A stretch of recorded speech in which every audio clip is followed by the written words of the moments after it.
हाय बच्चों, कैसे हैं? बोर्ड की एग्ज़ाम की तैयारियां अच्छे ढंग से चल रही है? अगर नहीं चल रही है, उसको अच्छे ढंग से अगर आपको मार्गदर्शन दिया जाए तो अच्छे ढंग से आप नंबर प्राप्त कर सकते हैं।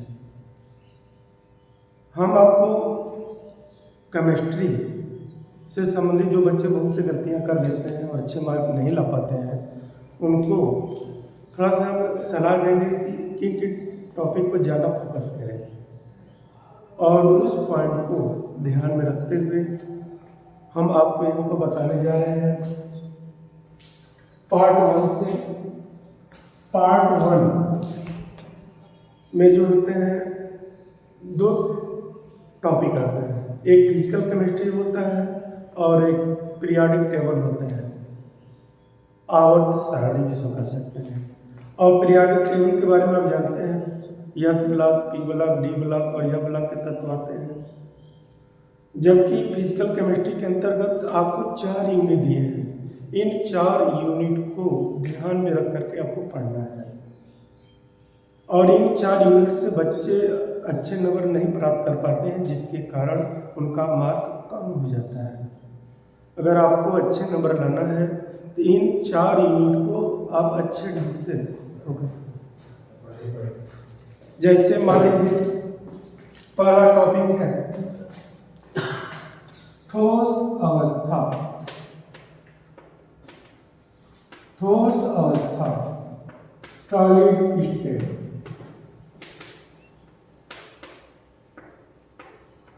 ठोस अवस्था में हम लोग पढ़ेंगे ठोस क्या होते हैं। अभी तक आपने पढ़ा होगा ठोस के आकार और आयतन दोनों निश्चित होते हैं, लेकिन यहाँ पर आपको डिफाइन करना कि ठोस होते हैं क्या। ठोस के आकार और आयतन दोनों निश्चित होते हैं, ये उनके लक्षण होते हैं। किन किन कारणों के आधार पर हम ठोस को डिफाइन कर सकते हैं, जिनमें से आप पहला है ठोस के आकार और आयतन दोनों निश्चित होते हैं। ठोस के अणुओं के बीच लगने वाला जो आकर्षण बल होता है वो अधिकतम होता है। ठोस में जो अवयवी कणों के बीच की जो आंतर आणविक दूरी होती है वो न्यूनतम होती है। और जो है जिसके कारण जो होते हैं इनके बीच लगने वाला जो आकर्षण बल अधिक होता है। ठोस पदार्थों को गर्म किया जाए या दबाया जाए तो उनके अवयवी कण जो है अपने मूल स्थान से हट नहीं पाते हैं, अपने साम स्थिति के दाएं बाएं ही कंपन करते हैं, जिसके कारण उनके आकार और आयतन दोनों निश्चित होते हैं। लेकिन यहाँ पर आपको पढ़ेंगे ठोस 2 प्रकार के होते हैं। एक क्रिस्टलीय ठोस होता है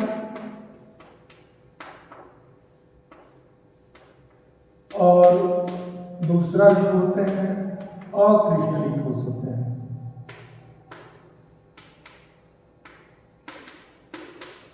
अक्रिस्टलीय ठोस,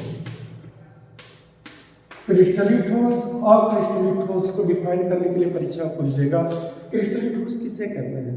ऐसे ठोस जिसके अवयवी कण दीर्घ परासी व्यवस्था में स्थित होते हैं। आता है परीक्षा में, ऑब्जेक्टिव टाइप में क्वेश्चन दिया जाता है, किस प्रकार के ठोस में अवयवी कणों की व्यवस्था दीर्घ परासी होती है, तो क्रिस्टलीय ठोस दिखाएंगे। किस ठोस में अवयवी कणों की व्यवस्था जो होती है लघु परासी होती है, तो हम अक्रिस्टलीय ठोस दिखाएंगे। इसमें संबंधित एक क्वेश्चन और ध्यान दीजिएगा, समदैशिक प्रकृति पाई जाती है क्रिस्टलीय ठोस में या अक्रिस्टलीय ठोस में। समदैशिक प्रकृति अगर देखा जाए तो क्रिस्टलीय ठोस में पाए जाते हैं। समदैशिक प्रकृति अक्रिस्टलीय ठोस में पाए जाते हैं, जबकि विषमदैशिक प्रकृति क्रिस्टलीय ठोस में पाए जाते हैं। क्योंकि समय कम है आपके पास, हमको रिवीजन कराना है, इसलिए मेन पॉइंट पर ही हम आपको फोकस कराएंगे। इससे 2 पॉइंट को ध्यान में रखिएगा। क्रिस्टलीय ठोस में अवयवी कणों की जो व्यवस्थाएं होती है वो दीर्घ परासी होता है, और इनकी जो प्रकृति होती है वो विषम दैशिक होती है। जबकि अक्रिस्टलीय ठोस में अवयवी कणों की जो व्यवस्था होती है वो लघु परासी होता है, और ये समदैशिक प्रकृति होते हैं। इसमें क्वेश्चन आता है कांच। कांच एक अतिशीतित द्रव होता है। कांच एक अतिशीतित द्रव है। क्यों? जबकि कांच अक्रिस्टलीय ठोस के उदाहरण है। कांच एक अतिशीतित द्रव होने का कारण क्या है? कांच को जब हम गर्म करते हैं तो मुलायम हो जाते हैं और इनके अवयवी कणों में द्रवों की भांति बहने का गुण आ जाता है, जिसके कारण कांच को हम एक अतिशीतित द्रव कहा जाता है। यही कारण है कि कांच की जो खिड़कियां होती हैं, जो दरवाजे होते हैं, गर्मी के दिनों में ऊपरी भाग जो होते हैं पारदर्शी हो जाते हैं, जबकि निचला भाग धुंधला या मोटा दिखाई देने लगता है। उसकी लेयर ऐसा क्यों? क्योंकि जब कांच के जो अवयवी कण होते हैं, कण जब गर्म किया जाता है तो इनमें द्रव की भांति क्या होते हैं? बहने के गुण पाए जाते हैं। तो बच्चों इस टॉपिक को ध्यान रखिएगा। बोर्ड के एग्जाम में इनसे जो क्वेश्चन बनता है, इनसे जो क्वेश्चन बनता है, इनसे जो टॉपिक का उल्लेख किया, इस टॉपिक को आप ध्यान में रखेंगे तभी क्वेश्चन को अच्छे ढंग से कर पाएंगे। अब हम बात करते हैं क्रिस्टलीय ठोस। क्रिस्टलीय ठोस की अगर हम बात करते हैं तो क्रिस्टलीय ठोस जो है 4 प्रकार के होते हैं। अगर देखा जाए सहसंयोजक ठोस,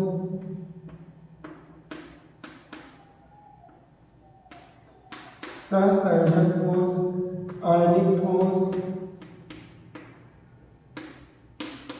धात्विक ठोस,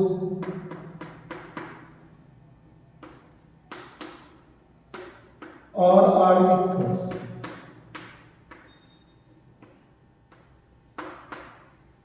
ये ठोस क्रिस्टलीय ठोस 4 प्रकार के होते हैं। परीक्षा में इनसे एग्जाम्पल देता है, दे देगा ग्रेफाइट। ग्रेफाइट किस प्रकार के क्रिस्टलीय ठोस है? तो ग्रेफाइट सहसंयोजक ठोस है। ग्रेफाइट है, डायमंड है, डायमंड भी सहसंयोजक ठोस है। सिलिकॉन कार्बाइड, सिलिकॉन कार्बाइड भी सहसंयोजक ठोस होते हैं। तो सहसंयोजक ठोस के जो अवयवी कण होते हैं वो परमाणु होते हैं और इनके बीच इलेक्ट्रॉनों की साझेदारी होती है और इनके बीच जो लगने वाले जो बॉन्ड है कह सकते हैं सहसंयोजक आबंध होता है। सहसंयोजक आबंध के कारण ही ये एक दूसरे से जुड़े होते हैं। ये परीक्षा आता है कि कौन से क्रिस्टलीय ठोस, ठोस और द्रव दोनों अवस्थाओं में विद्युत के कुचालक होते हैं। तो कौन सा ठोस? सहसंयोजक ठोस। आयनिक ठोस के अवयवी कण जो होते हैं वो आयन होते हैं और आयनिक ठोस एक दूसरे से आयनिक आबंध द्वारा जुड़े होते हैं। धनायन तथा ऋणायन, धनायन और ऋणायन के बीच जो बॉन्ड लगता है या वैद्युत संयोजक जो बॉन्ड लगते हैं जिसके कारण ये जुड़े होते हैं वो आयनिक आबंध होते हैं और इनके जो अवयवी कण होते हैं वो आयन होते हैं। और परीक्षा में आ गया नमक। नमक का सूत्र होता है NaCl। NaCl एक आयनिक ठोस होता है और जब इसका वियोजन कराया जाता है तो Na+Cl ये धनायन और ऋणायन में वियोजित हो जाते हैं। अगर मान लीजिए परीक्षा में आ जाता है कौन सा ठोस, ठोस अवस्था में विद्युत का कुचालक किंतु द्रव अवस्था में विद्युत का सुचालक होता है। कौन सा ठोस? आयनिक ठोस। आयनिक ठोस द्रव अवस्था में सुचालक होते हैं जबकि ठोस अवस्था में कुचालक होते हैं। धात्विक ठोस, धात्विक ठोस द्रव और ठोस दोनों अवस्थाओं में विद्युत के सुचालक होते हैं क्योंकि धातुओं में विद्युत धारा का जो प्रवाह होते हैं वो मुक्त इलेक्ट्रॉनों द्वारा होता है। तो ध्यान दीजिए बच्चों, परीक्षा में आ जाए कौन सा ठोस आघात वर्धनी होता है, ठोस और द्रव दोनों अवस्थाओं में विद्युत के सुचालक होते हैं, तो कौन सा ठोस होगा? धात्विक ठोस। आयनिक ठोस ठोस अवस्था में विद्युत के कुचालक होते हैं, किंतु द्रव अवस्था में विद्युत के सुचालक होते हैं। जबकि सहसंयोजक ठोस द्रव और ठोस दोनों अवस्थाओं में विद्युत के कुचालक होते हैं। अब हम बात करते हैं आणविक ठोस। आणविक ठोस में जो अवयवी कण होते हैं वो अणु होता है और इनके बीच लगने वाले बलों के आधार पर ये आणविक ठोस 3 प्रकार के होते हैं। आणविक ठोस को अगर देखा जाए एक ध्रुवी होते हैं, अध्रुवी होते हैं और हाइड्रोजन आबंध युक्त आणविक ठोस होते हैं। तो बच्चों इसमें ध्यान दीजिएगा, जैसे आयोडीन आ जाए H2O बर्फ का सूत्र H2O होता है, आयोडीन है, बर्फ है। ये समझ जाइए कि कौन सा ठोस है, आणविक ठोस है। आपको इसको ध्यान में रखना है, जो अणु अवस्था में पाए जाते हैं ये आणविक ठोस होते हैं। तो इतना जितना हमने आपको एक्सप्लेन किया, इनमें से बोर्ड की परीक्षा में निश्चित तरह से क्वेश्चन पूछे जाएंगे। जो इम्पोर्टेंट टॉपिक है उसी पर हम आपको फोकस करके बता रहे हैं। आगे के स्टेप देखो, जो है संकुलन क्षमता। अब हम संकुलन क्षमता की बात करते हैं। संकुलन क्षमता, संकुलन क्षमता क्या होता है? किसी अवयवी कणों द्वारा घिरा हुआ आयतन और क्रिस्टल के संपूर्ण आयतन के अनुपात को क्या कहते हैं? संकुलन क्षमता कहते हैं। ये संकुलन क्षमताएं के आधार पर अगर देखा जाए तो घन जो सिलेबस में है आपके 3 प्रकार के होते हैं। एक आद्य एकक कोष्ठिका, आद्य एकक कोष्ठिका, काय केंद्रित एकक कोष्ठिका,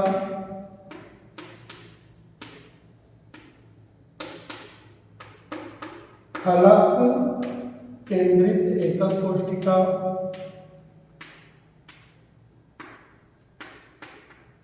एकक कोष्ठिका।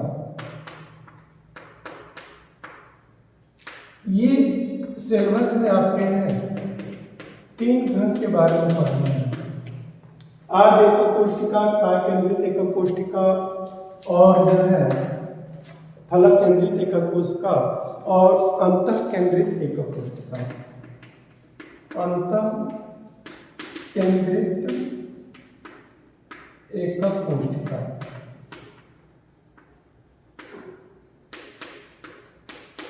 अगर इसका स्ट्रक्चर से अगर हम आपको बताएं, तीनों का स्ट्रक्चर देखिए, जो है आद्य एकक कोशिका का स्ट्रक्चर होता है, इसमें जो जालक बिंदु होते हैं 8 कार्बन पे स्थित होते हैं।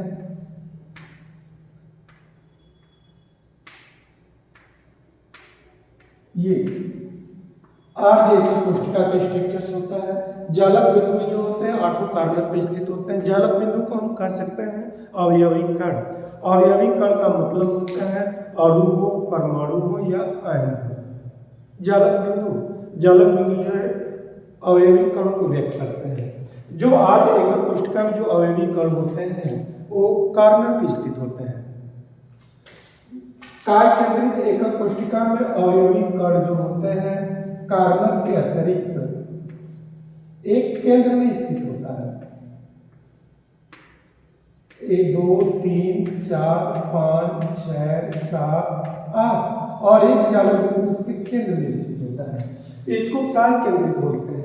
का आद्य एकक कोशिका को PCC, इसको BCC या CC, ECC द्वारा भी व्यक्त किए जाते हैं। ये PCC है और ये BCC है। ये और फलक केंद्रित एकक कोशिका में अगर देखा जाए तो जालक बिंदु जो होते हैं कार्बन पर स्थित होते हैं और कार्बन पर स्थित होते हैं। इसके अतिरिक्त एक एक जालक बिंदु जो होते हैं इनके फलक केंद्रों में भी स्थित होते हैं। ये इस तरह से,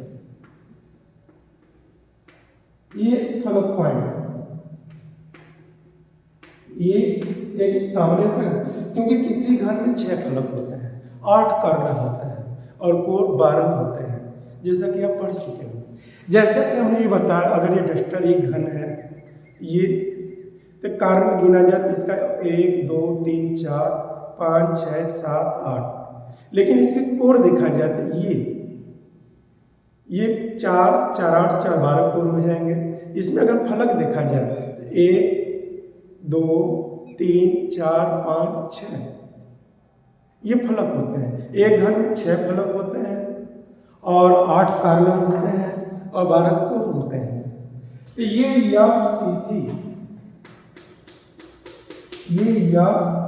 सीसी फलक केंद्रित एकक कोशिका का स्ट्रक्चर है। अब अंतः केंद्रित एकक कोशिका को होता है इंडो बोलते हैं।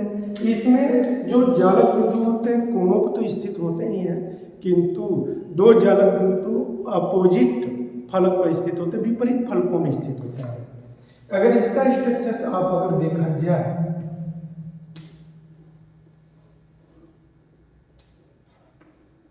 तो देख रहे हैं, ये 1 2 3 4 5 6 7 8 और एक जालक बिंदु अगर ऊपरी फलक में स्थित है तो दूसरा जालक बिंदु कहाँ स्थित होगा?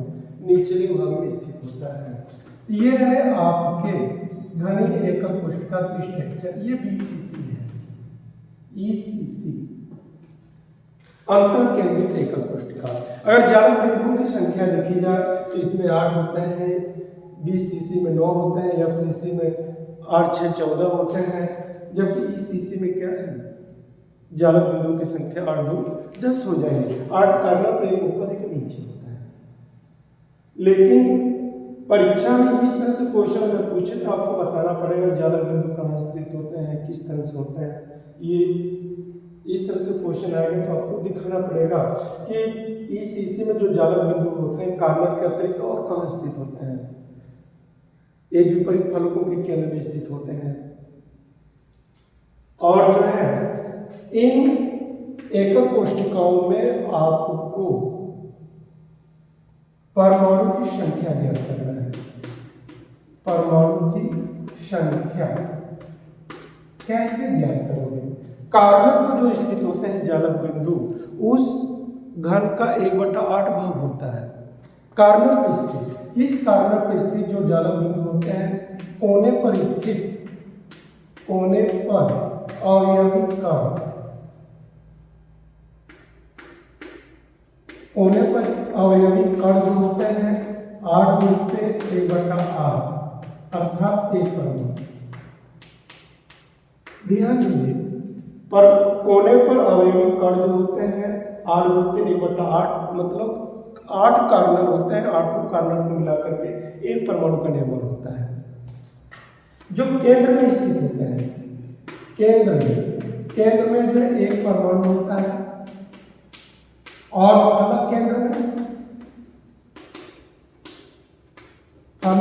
में देखा जाए तो घन में 6 फलकें होती हैं और 6 का 1/2, क्योंकि एक फलक 2 घनों को अटैच करेगा, इसलिए उसका जो परमाणु जो अवयवी कण होते हैं उस फलक का 1/2 होता है अर्थात 3 परमाणु। ये 3 परमाणु हो गए। अब ध्यान दीजिए कि पीसीसी में कितने परमाणु होंगे? पीसीसी में 8 जालक बिंदु हैं, 8 अवयवी कण हैं, इसलिए पीसीसी में परमाणुओं की संख्या 1, क्योंकि 8 कॉर्नर 8 होते हैं, 8 1/8 कर देंगे। बीसीसी में एक केंद्र में है और जो है 8 कॉर्नर पे है, तो 8 कॉर्नर का 1 हो जाएगा, एक केंद्र में स्थित हो जाएंगे 1 1। इसमें अगर बीसीसी में अगर देखा जाए परमाणु की संख्या 2 होती है।